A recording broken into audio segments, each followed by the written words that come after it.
السلام علیکم ورحمۃ اللہ وبرکاتہ۔ بچوں، آج ہم فتح مکہ کا دوسرا سوال پڑھیں گے۔ ابو سفیان کے قبول اسلام کا واقعہ اپنے الفاظ میں لکھیں۔ صفحہ نمبر 34 واقعات میں پہلی ہیڈنگ جو ہے لشکر اسلام کی روانگی، اس کی لائن نمبر 3 سے جواب شروع ہوتا ہے۔ ابو سفیان اور بدیل بن ورقہ حالات کا جائزہ لینے کے لیے آئے تو ان کی ملاقات آپ صلی اللہ علیہ وسلم کے چچا حضرت عباس رضی اللہ تعالیٰ عنہ سے ہوئی، جو دونوں کو پکڑ کر آپ صلی اللہ علیہ وسلم کی خدمت میں لے آئے تو حضرت عمر رضی اللہ تعالیٰ عنہ نے ابو سفیان پر حملہ کیا، مگر نبی اکرم صلی اللہ علیہ وسلم نے منع فرما دیا۔ نبی کریم صلی اللہ علیہ وسلم نے ابو سفیان سے کہا کہ اب بھی تمہیں توحید پر یقین نہیں آیا، جس پر ابو سفیان نے کہا کہ میں اب یقین رکھتا ہوں کہ اگر اللہ کے علاوہ کوئی اور ہوتا تو وہ مجھے ضرور فائدہ پہنچاتا۔ تو ابو سفیان نے کلمہ پڑھنے کی دعوت دی اور ساتھ ہی یہ کہا کہ اگر کلمہ نہ پڑھا تو آپ کی گردن الگ کر دی جائے گی، جس پر ابو سفیان نے کلمہ پڑھ لیا۔ اسی کے ساتھ تیسرا سوال ہے، فتح مکہ کے واقعات پر تفصیل سے روشنی ڈالیے۔ یہیں سے اس کا جواب شروع ہوتا ہے۔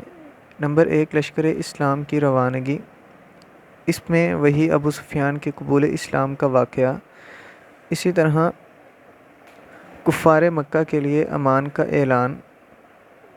فتح مکہ کے موقع پر نبی اکرم صلی اللہ علیہ وسلم نے تمام لوگوں کو جان، مال اور عزت کی امان دے دی۔ آپ صلی اللہ علیہ وسلم نے عام اعلان فرما دیا تھا کہ جو شخص حرم میں پناہ لے گا یا ابو سفیان کے گھر میں پناہ لے گا یا اسی طرح اپنے گھر کا دروازہ بند کر لے گا تو اس کو کوئی تکلیف نہیں دی جائے گی۔ 3 صورتیں ہیں کہ یا حرم میں پناہ لے لے، یا ابو سفیان کے گھر میں پناہ لے لے، یا پھر اپنے ہی گھر کا دروازہ بند کر لے تو اسے کوئی تکلیف نہیں دی جاتی۔ اسی طرح تیسرا سوال ہے، مکہ میں داخلہ۔ اسلامی لشکر مختلف حصوں میں تقسیم ہو کر تمام راستوں سے ہوتے ہوئے جب مکہ میں داخل ہوا تو فتح مکہ کرنے کے بعد، کسی علاقے کو فتح کر لینے کے بعد وہاں کے لوگوں کی عزت، جان اور مال محفوظ رہے، ایسی مثال دنیا کی کسی فتح کے بعد نہیں ملتی۔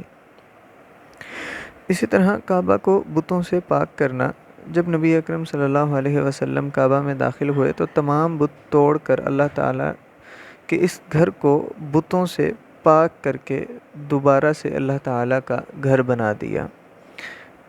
اور اس موقع پر نبی اکرم صلی اللہ علیہ وسلم کا خطبہ جو ہے وہ انتہائی اہم ہے، جس میں آپ صلی اللہ علیہ وسلم نے فرمایا،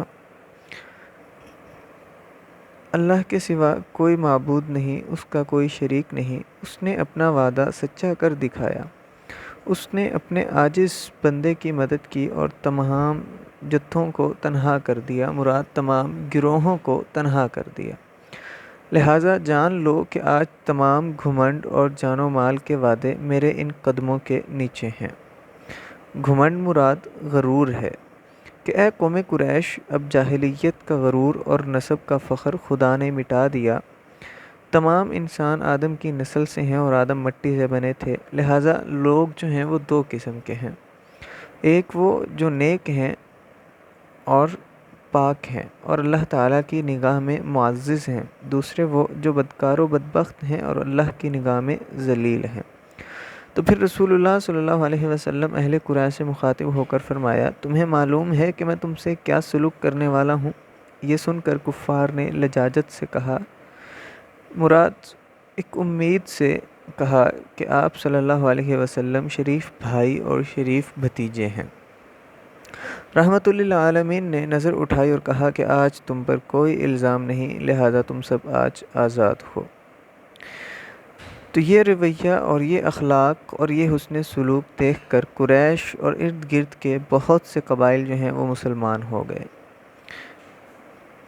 اس کے بعد مکہ میں پہلی اذان نبی اکرم صلی اللہ علیہ وسلم نے حضرت بلال رضی اللہ تعالیٰ عنہ کو کعبہ کی چھت پر چڑھ کر اذان دینے کا حکم دیا، اور اس طرح صدیوں بعد اسلام کی پہلی اذان اور نماز تھی جو حرم میں ادا کی گئی۔